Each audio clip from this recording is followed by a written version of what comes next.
Hello दोस्तों, कैसे हो आप सभी। आशा करती हूँ आप सभी स्वस्थ होंगे। मैं आप सभी का अपने चैनल हिंदी क्लासेस में बहुत बहुत स्वागत करती हूँ। तो भाई, हम चैप्टर वाइज सीरीज कर रहे हैं। आप सभी को पता है मैं चैप्टर 3 करवा रही हूँ। चैप्टर 3 में क्या है हमारा भक्ति काल। ठीक है, और भक्ति काल के मैंने संत काव्य के जितने भी अपने पीवाईक्यू थे वो मैंने आपको कंप्लीट करवा दिए हैं। आज से हम सूफी काव्य करने लगेंगे। ठीक है, आज अपने सूफी काव्य की पहली क्लास होगी और समतंग सूफी काव्य की हमारी 3 ही क्लासें रहेंगी। उसके बाद हम राम भक्ति काव्य करेंगे भी। तो सूफी काव्य है, इसका पहला क्वेश्चन रहेगा, 235वां क्वेश्चन रहेगा। फूल मरे पे मरे न बासु, यह प्रसिद्ध उक्ति किस कवि की। अभी फूल मरे पे मरे न बासु, यह प्रसिद्ध उक्ति किसकी है। देखो पीजीटी 2021 में आया यूपी में। तो दादू की, कबीर की, रैदास की या जायसी की। तो ये जायसी की पंक्ति रहेगी।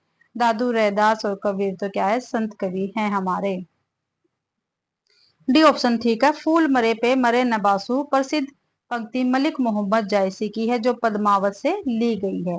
कहाँ से ली गई है भाई, पद्मावत से ली गई है। फूल मरे पे मरे नबासु। जायसी का पूरा नाम मलिक मोहम्मद जायसी है, जो सूफी काव्य धारा के कवि है।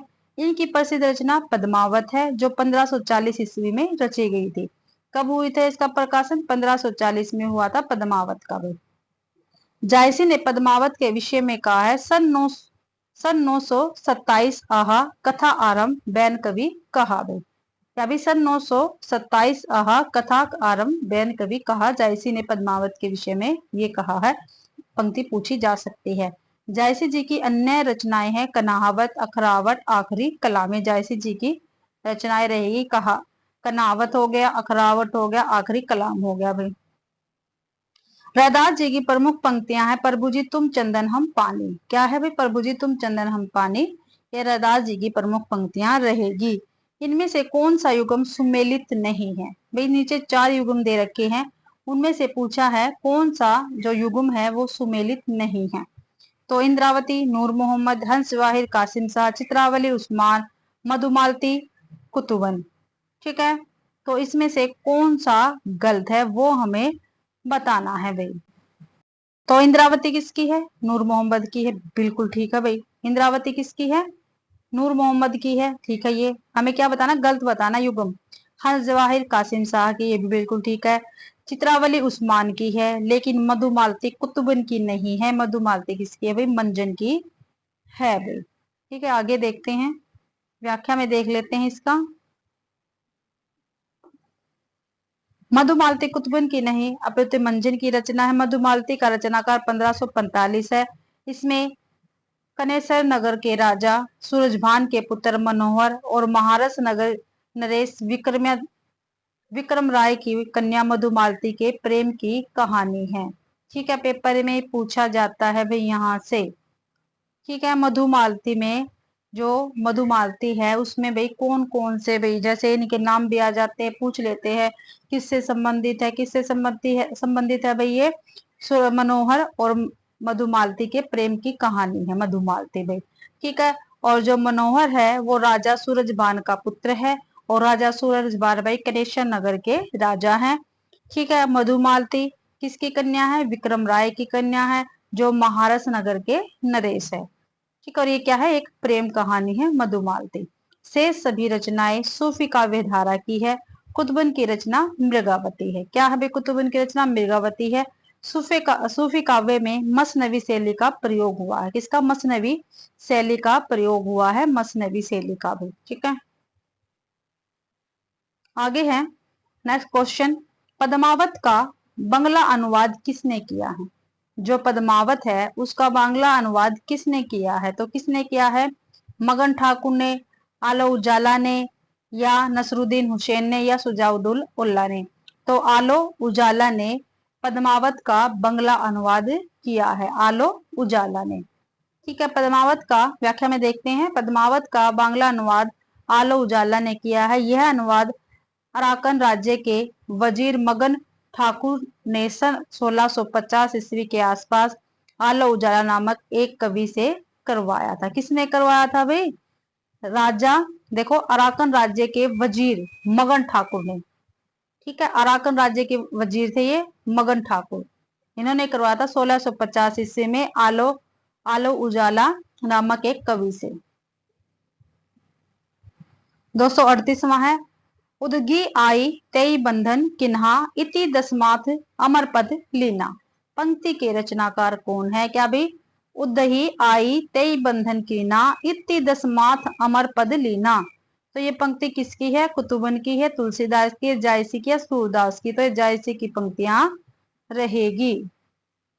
उदही आई तेल तई बंधन कीना इति दसमाथ अमर पद लीना। ये काव्य पंक्तियां मलिक मोहम्मद जायसी की है। ये पंक्ति जायसी के प्रसिद्ध सूफी महाकाव्य पद्मावत से है। लक्ष्मी समुद्र खंड से ली गई। और पद्मावत के भी लक्ष्मी समुद्र खंड से ली गई है पंक्तियां। दोहा और चौपाई छंद में लिखे गए इस महाकाव्य की भाषा अवधी है। तो पद्मावत की भाषा कैसी है? अवधी है। और कौन कौन से छंद में लिखी गई है? दोहा और चौपाई में। इसकी रचना 947 हिजरी यानी 1540 ईस्वी में हुई थी। पद्मावत की 1540 ईस्वी में रचना हुई थी। और हिजरी में पूछा जाए तो 1947 हिजरी में। विजय देवनारायण शाही ने पद्मावत को हिंदी की अपने ढंग की अकेली ट्रेजरी कृति कहा है। क्या कहा भाई विजय देवनारायण शाही ने? पूछा जाता है पद्मावत को हिंदी की अपने ढंग की अकेली ट्रेजरी कहा है। आचार्य रामचंद्र शुक्ल ने पद्मावत को समासोक्ति काव्य कहा है। क्या कहा भी? समासोक्ति काव्य कहा है। और जहां पर भी रामचंद्र शुक्ल जी के कथन आ जाते हैं वो अपने आप में भी महत्वपूर्ण हो जाते हैं, यानी वो पेपर में आने के आने ही होते हैं।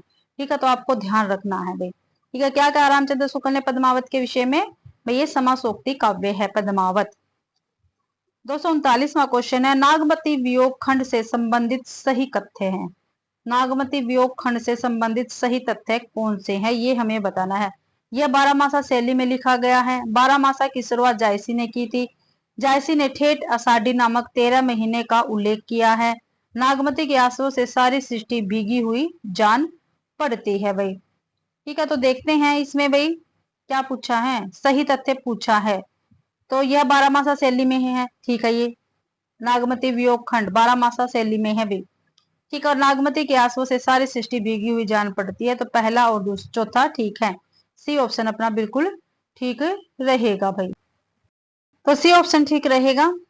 मलिक मोहम्मद जायसी कृत पद्मावत महाकाव्य में नागमती के विरह विदत हृदय की संवेदनशीलता का उत्कृष्ट देखने को मिलता है। इसमें भाई पद्मावत में नागमती विरह वर्णन में जैसे व्यथा स्वयं ही मुखरित होने लगती है। नागमती वियोग खंड 12 शैली में लिखा गया है। इस वियोग खंड में नागमती के आंसुओं से सारी सृष्टि भीगी जान पड़ती है भाई। आगे देखते हैं 240वां क्वेश्चन है, तपे लागी अब जेठ अषाढ़ी मोही प्यू भी छाजनी भई गाढ़ी तन तिनवत भाव झुर्री खरी भई बरखा दुख आगरी जरी। इस पूरे कड़वक में नागमती की विरह दशा के बारे में यह विचार किसका है? यह आंशिक माशुकों का निर्लज प्रलाप नहीं, यह हिंदू गृहिणी की विरह वाणी है। इसका सात्विक मर्यादा पूर्ण माधुर्य मनोवर है। तो रामचंद्र शुक्ल जी का कथन रहेगा भाई। ठीक है, काफी महत्वपूर्ण कथन है यहाँ से लेकर यहाँ तक। ठीक है, यह आंशिक माशुकों का निर्लज प्रेम प्रलाप नहीं है भाई। क्या भाई? ये आशिक माशुकों का निर्लज प्रलाप नहीं है, यह हिंदू गृहिणी की विरह वाणी है। इसका सात्विक मर्यादा पूर्ण माधुर्य मनोहर है। तो ये रामचंद्र शुक्ल जी का कथन रहेगा।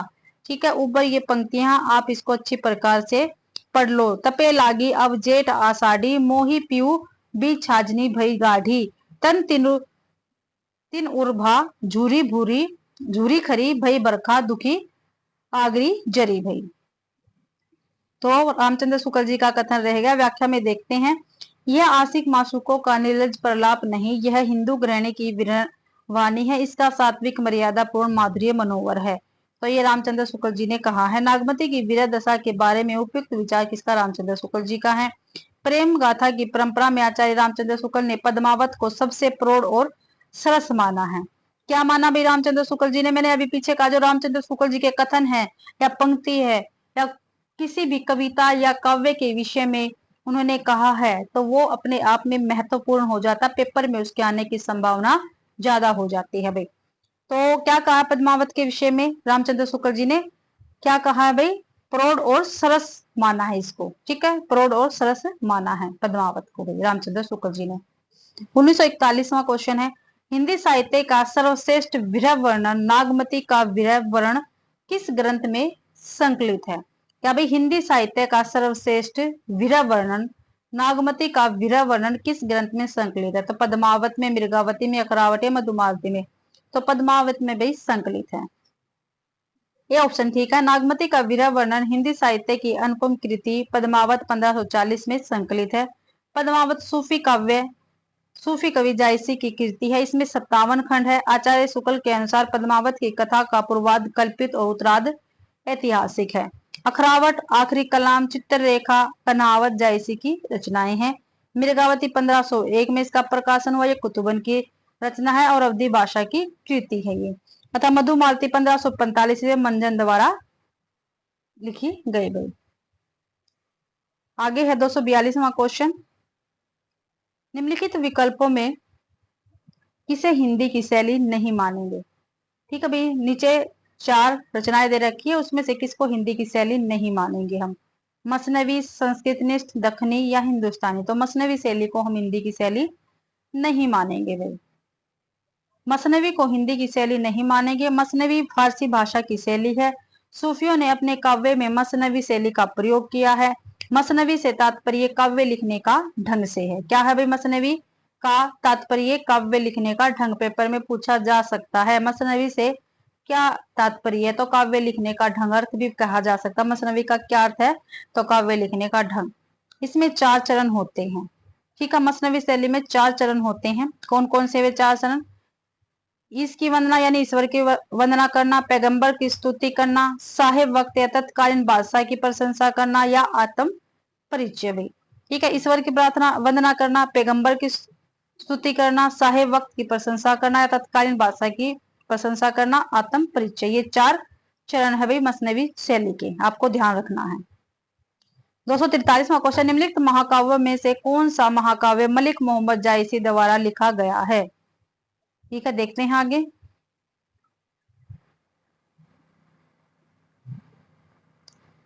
उर्वशी, पद्मावत, कामायनी, रामचरितमानस। तो पद्मावत जो है, ठीक है, ये मलिक मोहम्मद जायसी द्वारा लिखा गया है भाई। ठीक है, उर्वशी कामायनी जयशंकर प्रसाद की है, रामचरितमानस तुलसीदास की है। पद्मावत महाकाव्य मलिक मोहम्मद जायसी द्वारा लिखा गया। जायसी के महत्वपूर्ण ग्रंथ देख लेते हैं, यहाँ पे है पद्मावत, आखिरी कलाम, कहरनामा, कनावत, अखरावट, चित्ररेखा और मसलनामा। कौन कौन से? पद्मावत, आखिरी कलाम, कहरनामा, कन्हावत, अखरावट, चित्रलेखा, मसलनामा भाई ये जायसी जी के ग्रंथ रहेंगे। विजय देवनारायण शाही ने पद्मावत को हिंदी में अपने ढंग की अकेली ट्रेजरी कहा है। किसने कहा? विजय देवनारायण शाही ने। ठीक है, पद्मावत का नागमती वियोग खंड हिंदी साहित्य की अनुपम निधि है भाई। क्या है? हिंदी साहित्य की अनुपम निधि है पद्मावत का नागमती वियोग खंड। 244वां है, कौन सी रचना जायसी की नहीं है? ऊपर मैंने आपको बताया ना, तो चित्ररेखा भाई, अखरावट, चिताई वार्ता या कहरनामा। तो चिताई वार्ता जो है जायसी की रचना नहीं है, नारायण दास की रचना रहेगी। चिताई वार्ता नारायण दास की रचना है, जिसका रचना काल 1590 ईस्वी है। शेष रचनाएं चित्ररेखा, अखरावट, कहरनामा जायसी की है। आचार्य शुक्ल जायसी को प्रथम श्रेणी के कवियों में रखते हैं। जो आचार्य रामचंद्र शुक्ल जी है वो जायसी को भाई प्रथम श्रेणी के कवि में रखते हैं।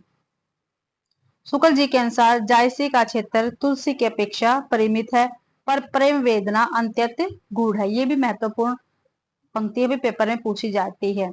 अभी जायसी का क्षेत्र तुलसी की अपेक्षा परिमित है, पर प्रेम वेदना अत्यंत गूढ़ है। ये रामचंद्र शुक्ल जी ने कहा है। 245वां क्वेश्चन है, मुल्ला दाऊद की अवधी भाषा की पहली कृति कौन सी है? मुल्ला दाऊद यानी जो 1370 में प्रकाशित हुई थी वो।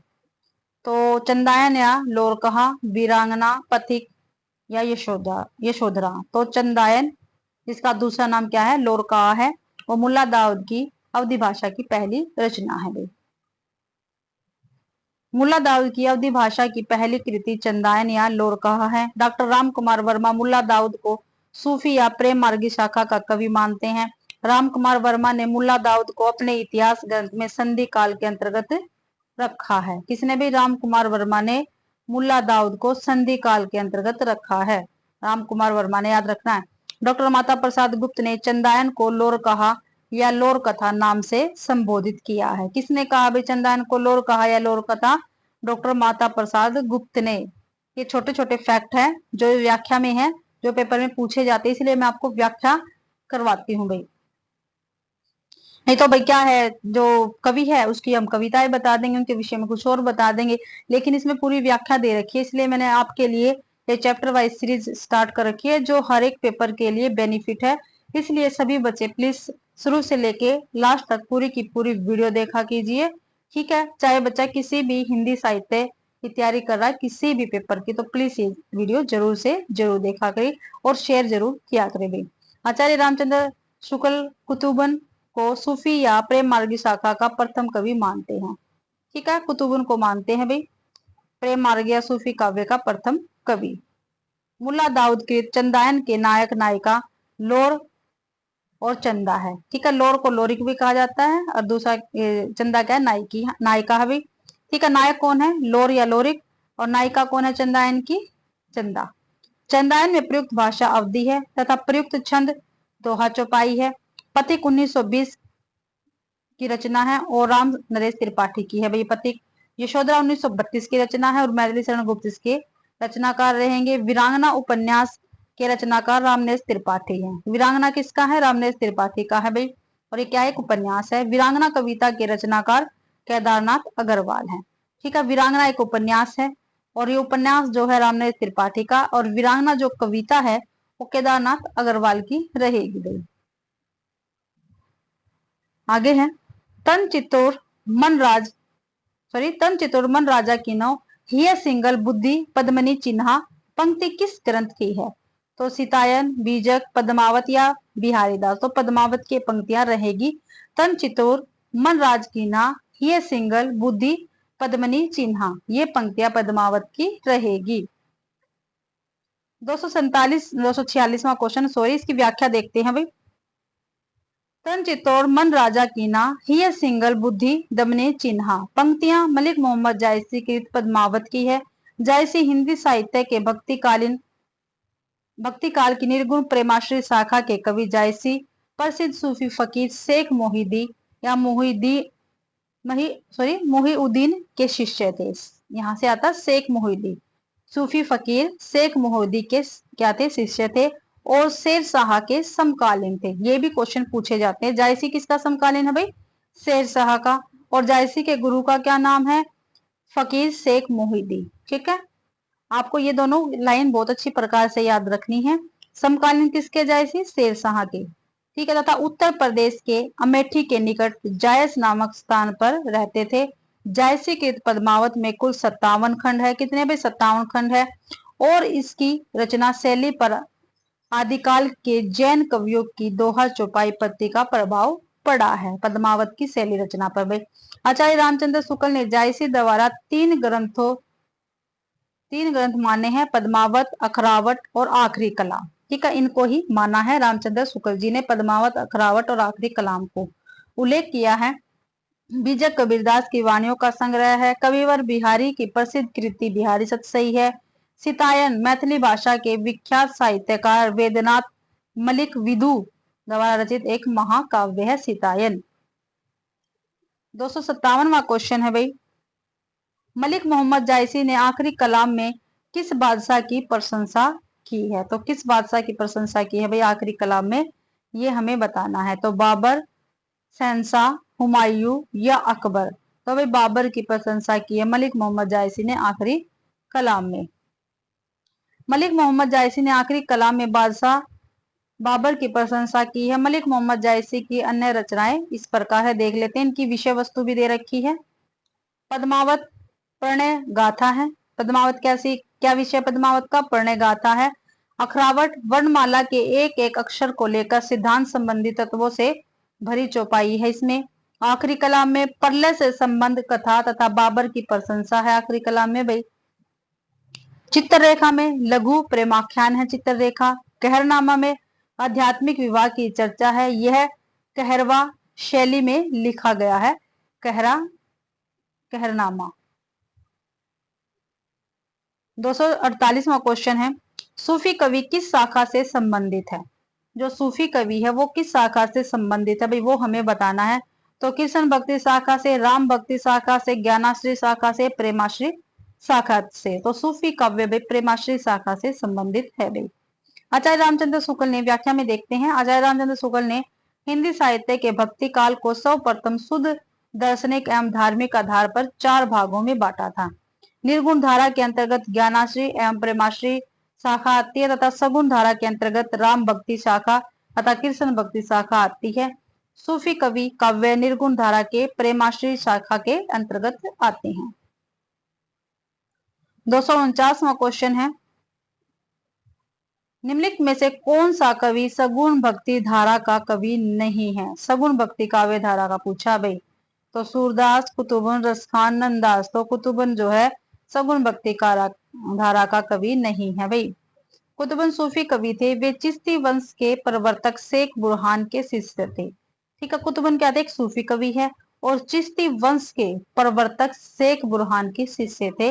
इनका संबंध सगुण भक्ति धारा से नहीं है। मृगावती की रचना 1501 में की इन्होंने। कुतुबुन ने अवधी भाषा तथा दोहा चौपाई में की है। मृगावती की रचना अवधी भाषा इसमें और दोहा चौपाई छंद है भाई मृगावती में।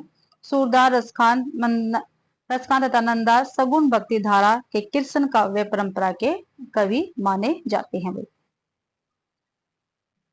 आगे है, आगे देखते हैं भाई।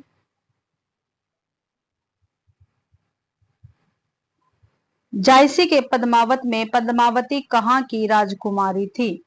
ठीक है, जो जायसी द्वारा लिखित है पद्मावत, उसमें जो पद्मावती है नायिका वो कहाँ की राजकुमारी थी भाई? तो सिंहल द्वीप की, नागदेश की, अवंतिका की या चित्तौड़ की? तो ये सिंहल देश की राजकुमारी थी पद्मावती। ठीक है, आंसर 8 बिल्कुल ठीक रहेगा। व्याख्या में देखते हैं, जायसी के पद्मावत में पद्मावती सिंहल द्वीप की राजकुमारी है। पद्मावत के पात्रों और स्थानों के प्रतीकार्थ भी है, जैसे रतन सेन मन का प्रतीक है यानी आत्मा का, सिंहल देव हृदय का प्रतीक है, पद्मावती सात्विक बुद्धि का या परमात्मा की प्रतीक है। 251वां है, उन्होंने सामान्य हृदय तत्व की सृष्टि व्यापनी भावना द्वारा मनुष्य और पशु पक्षी सबको एक जीवन सूत्र में बद्ध देखा है। क्या भी उन्होंने सामान्य हृदय तत्व की सृष्टि व्यापनी भावना द्वारा मनुष्य और पशु पक्षी सबको एक जीवन सूत्र में बद्ध देखा है। तुलसीदास, सूरदास, जायसी, घनादत्त किसके विषय में? जायसी के विषय में है भाई। और ये रामचंद्र शुक्ल जी की पंक्तियां होंगी, क्योंकि रामचंद्र शुक्ल जी सीधे सीधे कवियों के नाम नहीं लेते, इन्हें ऐसे शब्दों का प्रयोग करते हैं उनकी पंक्तियों में, तो ये आप ध्यान रखना। उन्होंने सामान्य हृदय तत्व की सृष्टि व्यापनी भावना द्वारा मनुष्य और पशु पक्षियों सबको एक जीवन सूत्र में बद्ध देखा, यह कथन जायसी के बारे में रामचंद्र शुक्ल जी ने कहा है। जायसी भक्ति काल के प्रेमाश्री शाखा के प्रमुख कवि है। इनके द्वारा रचित ग्रंथ है पद्मावत, अखरावट, आखिरी कलाम आदि गई। 252वां क्वेश्चन है, तनचित उर मन राजा कीना, हिये सिंगल बुद्धि पद्मनि चिन्हा, गुरु सुवा जेहि पथ दिखावा, बिनु गुरु जगत को निर्गुण पावा। उक्त पंक्तियों में पद्मावत की कौन सी विशेषता परिलक्षित हुई है? तो विरह का अतिरंजित वर्णन है, लौकिक प्रेम द्वारा अलौकिक का संकेत है, नारी विषयक अनुदात अवधारणा है, धार्मिक असहिष्णुता है। तो बी ऑप्शन ठीक रहेगा, लौकिक प्रेम द्वारा अलौकिक का संकेत किया गया है। व्याख्या में देखते हैं भाई, पद्मावत की उक्त पंक्तियों में लौकिक प्रेम द्वारा अलौकिक का संकेत परिलक्षित हुआ है। पद्मावत मलिक मोहम्मद जायसी द्वारा रचित सूफी काव्य परंपरा का प्रसिद्ध महाकाव्य है। इस महाकाव्य में 57 खंड है। मलिक मोहम्मद जायसी की रचनाएं पद्मावत, आखिरी कलाम, अखरावट, चित्रलेखा और कहरनामा। 253वां क्वेश्चन है, इनमें से अवधि की प्रारंभिक कृति मानी जाती है। अवधि की प्रारंभिक कृति कौन सी है? चंदायन, मधुमालती, मृगावती, चित्रावली। तो चंदायन अवधि की प्रारंभिक कृति है भाई, ये ऑप्शन अपना ठीक रहेगा। चंदायन अवधि की प्रारंभिक कृति मानी जाती है। डॉक्टर राम कुमार वर्मा ने मुल्ला दाऊद कृति चंदायन 1379 को अवधि की प्रथम काव्य कृति तथा मुल्ला दाऊद को सूफी या प्रेम मार्गी शाखा का प्रथम कवि माना जाता है। डॉक्टर माता प्रसाद गुप्त ने चंदायन को लोर कहा तथा लोर कथा नाम से संबोधित किया है भाई। तो ये याद रखने वाले फैक्ट्स है, तो प्लीज आप इनको याद जरूर रखना। चंदायन पूर्वी भारत में प्रचलित लोरिक, उसकी पत्नी मैना वे विवाहिता प्रेमिका चंदा की प्रेम कथा पर आधारित है। ठीक है, पात्र कौन कौन से बता दिए चंदायन के? एक तो लोरिक है, एक उसकी पत्नी मैना है, और उसकी प्रेमिका जो विवाहित है, क्या है उसका नाम? चंदा, उनकी प्रेम कथा पर आधारित है। मृगावती 1503 की रचना है और ये अवधी भाषा में रचित है, और इसके रचनाकार कौन है? कुतुबन है। मधुमालती 1545 की रचना है, रचनाकार कौन है? मंजन है। यह अवधी भाषा और दोहा चौपाई में रचित है भाई मधुमालती। चित्रावली 1613 की रचना है, सूफी प्रेमाख्यान काव्य के रचनाकार उस्मान है। 254वां क्वेश्चन है, जायसी ने नागमती वियोग खंड में 12 मासा का प्रारंभ किस मास से किया है? जो जायसी जी है उन्होंने नागमती वियोग खंड में 12 मासा का प्रारंभ किस मास से किया है? चैत, बैसाख, ज्येष्ठ या आषाढ़। तो आषाढ़ मास से किया है 12 मासा का प्रारंभ। डी ऑप्शन ठीक है। जायसी ने नागमती वियोग खंड में 12 मासा का प्रारंभ आषाढ़ मास से किया है। 12 मासा मलिक मोहम्मद जायसी द्वारा रचित महाकाव्य पद्मावत के नागमती वियोग खंड का एक अंश है। इस खंड में राजा रतन सेन के वियोग में संतप्त रानी नागमती की विरह व्यथा का वर्णन किया गया है। इस पूरे अंश में साल के विभिन्न महीनों में नागमती की स्थिति का वर्णन किया गया है। पद्मावत का नागमती वियोग खंड हिंदी साहित्य की अनुपम निधि है। विरह वर्णन के कारण इसे प्रेम की पीर का काव्य कहा जाता है। क्या भाई? प्रेम की पीर का काव्य भी कहा जाता है नागमती वियोग खंड को। मलिक मोहम्मद जायसी सूफी फकीर शेख मोहिदी के शिष्य थे और शेर शाह के समकालीन थे। किसके? शेर शाह के समकालीन थे तथा अमेठी के निकट जायस में रहते थे भाई। 255वां क्वेश्चन है, टप टप, अभी टप टप बूंद पर ही जस ओला बिरह पवन होई मारे झोला। पंक्ति में आचार्य रामचंद्र शुक्ल ने रेखांकित अंश से आशय ग्रहण किया है। क्या? अभी टप टप बूंद पर ही जस ओला बिरह पवन होई मारे झोला। तो वात के प्रकोप से अंग का शून्य हो जाना। देखो, टप टप बूंद पर ही जस ओला बिरह पवन होई मारे झोला, तो यहां से लेकर यहां तक जो पंक्ति है उसका हमें बताना आशय। वात के प्रकोप से अंग का शून्य हो जाना, विरह रूपी पवन से राख बन उड़ जाना, कृषाय होने के कारण असंतुलित होना, शरीर का अत्यधिक कंपित होना। तो ये ऑप्शन ठीक रहेगा। विरह पवन होई मारे झोला, वात के प्रकोप से अंग का शून्य हो जाना, ये ठीक रहेगा। ये ऑप्शन बिल्कुल ठीक रहेगा। पंक्ति में व्याख्या में देख लेते हैं भाई। पंक्ति में आचार्य रामचंद्र शुक्ल ने रेखांकित अंश से आशयवाद के प्रकोप से अंग का शून्य हो जाना ग्रहण किया है।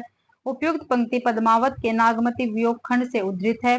पद्मावत में पद्मावती और राजा रतन सेन की प्रेम कहानी है। ठीक है, नागमती, पद्मावती और राजा रतन सेन की क्या है? पद्मावत में प्रेम कहानी है। आचार्य रामचंद्र शुक्ल के अनुसार पद्मावत की कथा का पूर्वाद कल्पित है। ठीक है, किसके अनुसार है भाई? आचार्य रामचंद्र शुक्ल के अनुसार पद्मावत जो है, ठीक है, इसके कथा का जो पूर्वाद है वो तो कल्पित है, और उत्तराद ये क्या है? ऐतिहासिक है। ठीक है, काफी महत्वपूर्ण लाइन है, तो प्लीज आप इसको ध्यान में रखना। आचार्य रामचंद्र शुक्ल ने लिखा है, पद्मावत हिंदी के सर्वोत्तम प्रबंध काव्य में है। ठेठ अवधी भाषा के माधुर्य भाव की गंभीरता की दृष्टि से यह काव्य निराला है। ये रामचंद्र शुक्ल जी ने कही है बातें, पंक्तियां दे रखी है, आपको इनको ध्यान रखना है।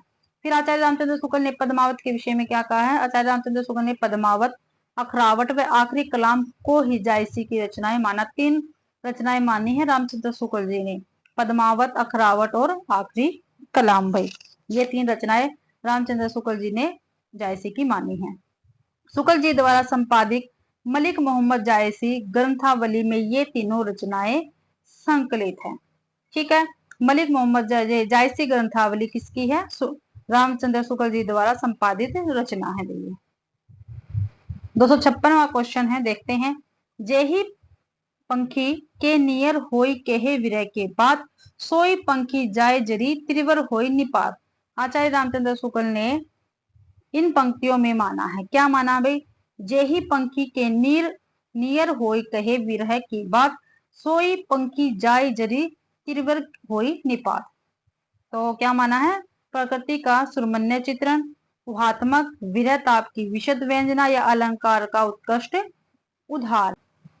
बी ऑप्शन ठीक है, ऊहात्मक पद्धति माना है रामचंद्र शुक्ल जी ने इन पंक्तियों में।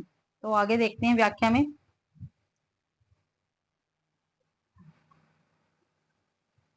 आचार्य रामचंद्र शुक्ल ने इन पंक्तियों में ऊहात्मक पद्धति माना है। मलिक मोहम्मद जायसी के पद्मावत महाकाव्य का नागमती वियोग खंड है, हिंदी साहित्य की अद्वितीय निधि है। ठीक है, पद्मावत में जायसी ने संयोग तथा वियोग दोनों प्रकार के श्रृंगार का वर्णन किया है, पर संपूर्ण काव्य में प्रधानता वियोग श्रृंगार की है भाई। जायसी के वीर वर्णन की सबसे बड़ी विशेषता यह है कि उसमें हृदय की वेदना ही सामान्य रूप से अभिव्यक्त हुई है। विरह वर्ण में अगर वस्तु व्यंजना ही प्रधान हो उठे तो वह हृदय को स्पर्श नहीं कर पाता। उपयुक्त पंक्तियों में यही वर्णित है। नागमती जिस पक्षी को अपने विरह का संदेश सुनाती है और उसे प्रियतम तक पहुंचाने को कहती है, वह जल जाता है। इतना ही नहीं, वह पेड़ भी जलकर नष्ट हो जाता है। विरावरण में यह वस्तु व्यंजना भी प्रधान हो उठा है। जायसी द्वारा रचित महत्वपूर्ण ग्रंथ निम्नलिखित है। पद्मावत, अखरावत, आखिरी कलाम, चित्रलेखा, कहरनामा, मसलनामा और कन्हावत। आखिरी कलाम बाबर के समय में लिखी गई रचना है, इसमें बाबर की प्रशंसा है आखिरी कलाम में गई। 257वां क्वेश्चन है। प्यू सो कहू संदेशड़ा, हे भोरा हे काग, सो धनी विरह जरी मुई तेही के धुआ अहम हलाग। मैं भोरे व काग को अलग अलग संबोधित करने की व्याख्या के प्रसंग में आचार्य रामचंद्र शुक्ल का क्या कथन रहेगा? तो भाई यह अलंकार का प्रभाव है, रंग की समानता से सही संभव है, आवेग की दिशा में यही उचित है, छंद की पाद पूर्ति हेतु है। तो बी ऑप्शन ठीक रहेगा, आवेग की दिशा में यही उचित है। उपयुक्त पंक्ति में भोरे व काग को अलग अलग संबोधित करने की व्याख्या के प्रसंग में आचार्य रामचंद्र शुक्ल का कथन है कि आवेग की दशा में यही उचित है। मलिक मोहम्मद जायसी भक्तिकालीन काव्य धारा के निर्गुण प्रेमाश्रय सूफी काव्य के प्रतिनिधि कवि है। जायसी को हम विप्रलभ श्रृंगार का प्रधान कवि कहते हैं। काफी महत्वपूर्ण पंक्ति है, लाइन है भैया। जायसी को हम क्या भाई? विप्रलभ श्रृंगार का प्रधान कवि कहते हैं। पूछा जा सकता है विप्रलभ श्रृंगार का प्रधान कवि कौन है? तो जायसी है। उपयुक्त पंक्तियों में रानी के हृदय में सहानुभूति की संभावना होती है। होती कैसे है? यह समझकर होती है कि भोरा और कौवा दोनों उसी वीरांगनी के धुएं से काले हो गए हैं जिसमें मैं जल रही हूँ। सम दुख भोगनियों में परस्पर सहानुभूतियों का उदय अत्यंत स्वाभाविक है। जायसी कृत पद्मावत में कुल 57 खंड है। इनका प्रिय अलंकार उत्प्रेक्षा है। तो क्या है भाई जायसी जी का प्रिय अलंकार? तो उत्प्रेक्षा है। पद्मावत को अवधि का प्रथम महाकाव्य माना जाता है। इसकी भाषा ठेठ अवधि है। तो क्या है पद्मावत की ठेठ भाषा? ठेठ क्या भाषा भाई? ठेठ अवधि है पद्मावत की भाषा। पद्मावत को प्रतीकात्मक काव्य कहा जाता है क्योंकि जितने भी उसमें चरित्र है वो सभी प्रतीकात्मक रूप में है। विजय देवनारायण शाही ने पद्मावत को हिंदी में अपने ढंग की एक अकेली ट्रेजरी कहा है। आगे देखते हैं 258वां क्वेश्चन है भाई। मन अति भयो हुलास, बिगसी जनु को किरण रवि, अरुण अधर ये सदर बिंब फल जानी कीर छवि। उक्त काव्यांश में किसके उल्लास का उल्लेख है? तो पद्मावती की माता, पद्मावती के पिता, पद्मावती या पद्मावती की सहेली। तो पद्मावती के उल्लास का वर्णन हुआ है इसमें। आगे है भाई क्वेश्चन, व्याख्या देख लेते हैं। सॉरी व्याख्या है। मन अति भयो हुलास, बिकसी जनु को किरण रवि, अरुण अधर, टीए सदर, भीम फली जानी कीर छवि। उक्त काव्यांश में पद्मावती के उल्लास का उल्लेख हुआ है। उपयुक्त काव्य पंक्तियां चंद्रबरदाई कृत पृथ्वीराज रासर से उद्गीत है। 12वीं शताब्दी में रचित इस काव्य में 59 सरग 58 प्रकार के छंदों का प्रयोग किया गया। पद्मावती समय पृथ्वीराज रासो का 20वां समय सर्ग है। मिस्र बंधुओं ने लिखा है, हिंदी का वास्तविक प्रथम महाकवि चंद्रबरदाई को ही कहा जा सकता। आचार्य हजारी प्रसाद द्विवेदी ने पृथ्वीराज रासो को सुख सुखी संवाद के रूप में माना है। पद्मावत किस भाषा में लिखा गया है? खड़ी बोली में, अवधी में, राजस्थानी में, ब्रज भाषा में। तो अवधी भाषा में लिखा गया है पद्मावत। अब देख लेते हैं भाई पद्मावत अवधी भाषा में लिखा है। यहाँ पे रचनाएं दे रखी है, उसके वर्ष दे रखे हैं, उनके कवि है, फिर उनकी भाषा, फिर उनके छंद है, जिस छंद का इसमें प्रयोग हुआ है। तो चंदायन 1379 ईस्वी में प्रकाशित हुई। इसके कवि है मुल्ला दाऊद। भाषा कैसी इसकी? अवधी। कौन से छंद इसमें? चौपाई और दोहा छंद है। रूप मंजरी 1568 में प्रकाशित हुई। नंददास जी इसके कवि रहेंगे। ब्रज भाषा की रचना है। चौपाई दोहा छंद का इसमें प्रयोग हुआ है। अनुराग बासरी 1464 की रचना है। नूर मोहम्मद इसके कवि रहेंगे और अवधी भाषा की ये रचना रहेगी। बरवे चौपाई छंद में ये रचित है वही रचना। मधुमालती 1545 की रचना है। मंझन द्वारा रचित है। अवधी भाषा इसकी भाषा रहेगी। दोहा चौपाई में ये रचित है। चिताई वार्ता 1590 की रचना है। नारायण दास इसके कवि रहेंगे। राजस्थानी ब्रज भाषा में है और दोहा चौपाई इसमें है भाई। दोहा चौपाई छंद में ये लिखी गई है। 260वां क्वेश्चन है, ज्ञानदीप नामक प्रेमाख्यान काव्य की नायिका कौन है? कौन है भाई ज्ञानदीप की नायिका? तो कामवती, उर्मिला, देवयानी या मुग्धा? ठीक है, तो देवयानी है। ठीक है, और ज्ञानदीप क्या एक प्रेमाख्यान काव्य है। व्याख्या में देख लेते हैं। ज्ञानदीप नामक प्रेमाख्यान काव्य की नायिका देवयानी है। ज्ञानदीप 1618 ईस्वी में प्रकाशित रचना है और इसके लेखक का रचनाकार का क्या नाम है? शेख नबी है। इस प्रेमाख्यान में राजा ज्ञानदीप और रानी देवयानी की प्रेम कथा का वर्णन है। कौन कौन से पात्र है? ज्ञानदीप है, राजा है ये, और इनकी रानी का क्या नाम है? देवयानी। इनकी प्रेम कथा वर्णित है ज्ञानदीप में। ठीक है। आचार्य रामचंद्र शुक्ल के अनुसार शेख नबी से प्रेम गाथा परंपरा समाप्त समझी जानी चाहिए।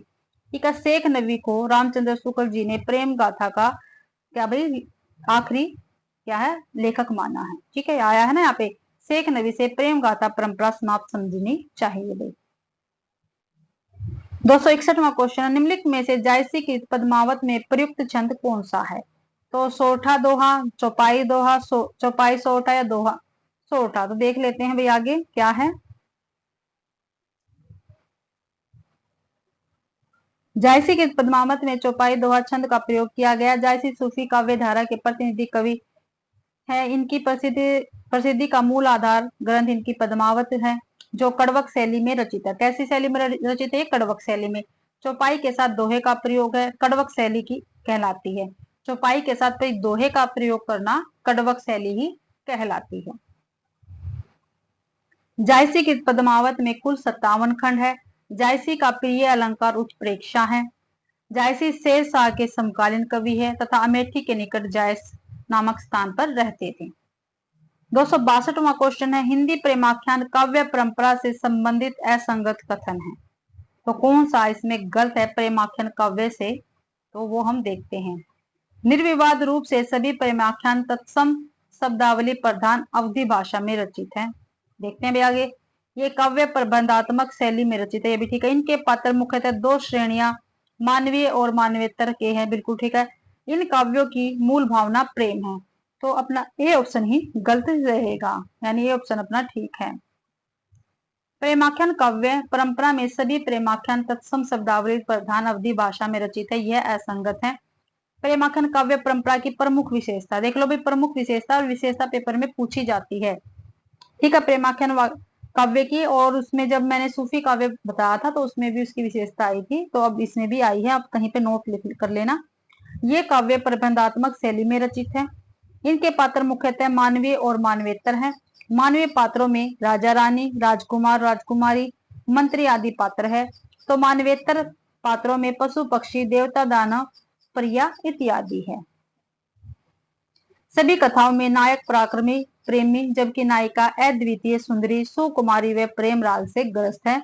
प्रकृति का दोनों रूप में वर्णन हुआ है, आलंबनगत और उद्दीपनगत। भाई अवधी भाषा का अधिकांश प्रयोग किंतु उस्मान की भाषा पर भोजपुरी प्रभाव, नूर मोहम्मद के कुछ स्थानों पर ब्रज भाषा का भी प्रयोग हुआ है। छंदों के दृष्टिकोण से दोहा चौपाई छंदों की प्रधानता ज्यादा है। ठीक है, सूफी काव्य में भी। 263वां क्वेश्चन है, रामचंद्र शुक्ल की दृष्टि से कौन सा कथन सही नहीं है। ठीक है, कौन सा कथन भाई सही नहीं है वो हमें बताना है। अखरावट में वर्णमाला के एक एक अक्षर को लेकर सिद्धांत संबंधी चौपाई कही गई है। ठीक है, आखिरी कलाम में कयामत का वर्ण है। ठीक है, आगे देखते हैं भाई। पद्मावत में प्रेम गाथा की परंपरा पूर्ण पूर्णता को प्राप्त हुई है। ठीक है, ये भी डी देखते हैं। पद्मावत पूर्णतः ऐतिहासिक तथ्यों पर आधारित नहीं भाई, ये रामचंद्र शुक्ल जी ने नहीं कहा है, ये भी गलत है। ठीक है, ऐतिहासिक तो उत्तरार्ध भाग को बताया है और काल्पनिक बताया पूर्वार्ध भाग को।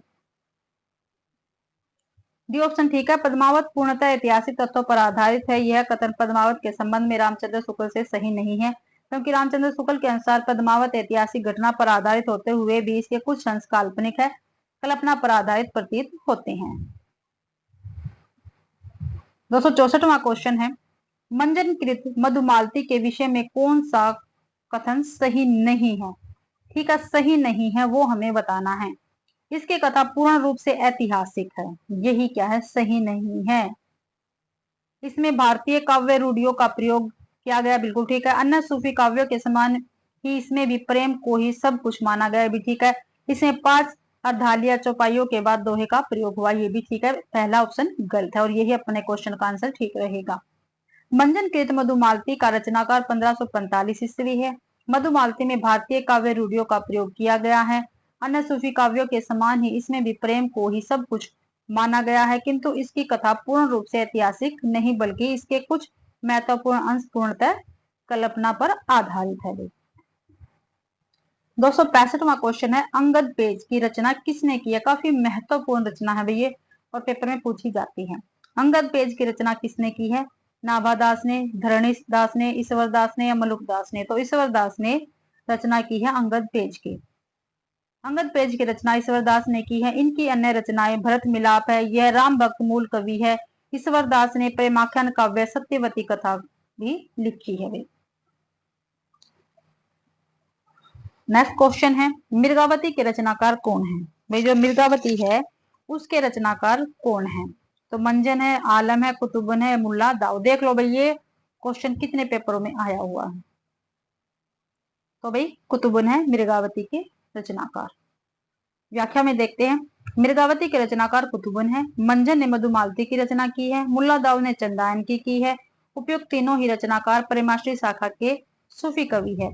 आलम रीति काल के रीति मुक्त रचनाकार है। इनकी प्रसिद्ध रचना है आलम केली और माधवानल काम कदलावे। 267वां क्वेश्चन है, सन 927 आहा कथा आरंभैन कवि कहा में 927 का ईस्वी सन क्या होगा। ठीक है भाई, 927 का सन 927 का ईस्वी सन क्या होगा। तो भाई 1520 होगा। कितना होगा, 1520 होगा। जायसी का सबसे प्रसिद्ध ग्रंथ है पद्मावत, जिसका निर्माण काल कवि ने इस प्रकार किया। सन 927 सॉरी भाई 927 ही 927 हिजरी है ये। 927 आहा कथा आरंभ वैन कवि कहा। इसका अर्थ होता है कि पद्मावत की कथा प्रारंभिक वचन यानी आरंभ वैन कवि ने 927 हिजरी यानी सन 1520 के लगभग में कही थी। जायसी के अन्य ग्रंथ अखरावट आखिरी कलाम, ये 927 है। सन 927 927 ठीक है, ये 927 हिजरी है भाई। ठीक है, जो 1520 के लगभग होती है। 268वां क्वेश्चन है, पद्मावत में उल्लेखित राजा रतन सेन कहाँ के राजा थे। जो पद्मावत है उसमें जो राजा रतन सेन है वो कहाँ के राजा थे। तो चित्तौड़गढ़ के, बीकानेर के, कुंभलगढ़ के या रणथंभौर के। तो चित्तौड़गढ़ के राजा थे भी रतन सेन पद्मावत में। देख लेते हैं यहाँ पे, पद्मावत में पद्मावत में उल्लेखित राजा रतन सेन चित्तौड़गढ़ के राजा थे। पद्मावत जायसी की कृति है, उनकी कृति का आधार ग्रंथ है पद्मावत। रचना काल के अनुसार निम्नलिखित कवियों का सही अनुक्रम हमें बताना है। कुतुबन, उस्मान, नूर मोहम्मद, कासिम शाह। तो कुतुबन सबसे पहले आएगा, फिर उस्मान, फिर कासिम शाह, फिर नूर मोहम्मद सबसे बाद में आएगा भाई। और क्या है भाई, नूर मोहम्मद को रामचंद्र शुक्ल जी ने प्रेमाखंड काव्य का लास्ट का जो समाप्त इसी से माना है। नूर मोहम्मद से ही जो हमारा ये है क्या है सूफी काव्य, इसको प्रेमाखंड काव्य को समाप्त माना है। ठीक है भाई, तो सी ऑप्शन ठीक रहेगा। मुल्ला दाऊद की भाषा है, जो मुल्ला दाऊद है इनकी भाषा क्या है?